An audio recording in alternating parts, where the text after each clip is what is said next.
পাতাটা অনেকেই চিনবে না, তাই পাতাটা দেখিয়ে দিচ্ছি। এটা ভাদালি পাতা, অনেকে গন্ধ পাতাও বলে। সেটাই রান্না করছি আজকে।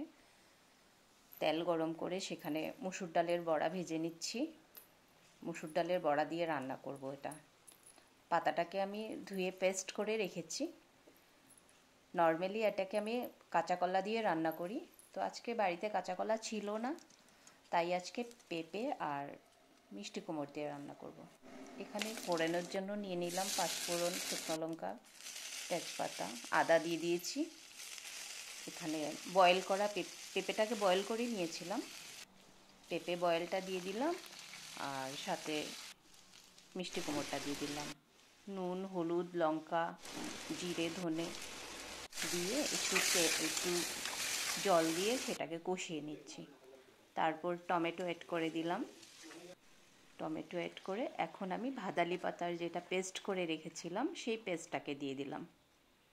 তারপরে কিছু বড়া আগেই অ্যাড করে নিয়েছি, ভিডিও অন করতেই ভুলে গেছি, তাই আবার কিছুটা বড়া ছিল, সেটা দেওয়ার সময় দেখিয়ে দিলাম। তারপর অ্যাড করে দিলাম গরম জল।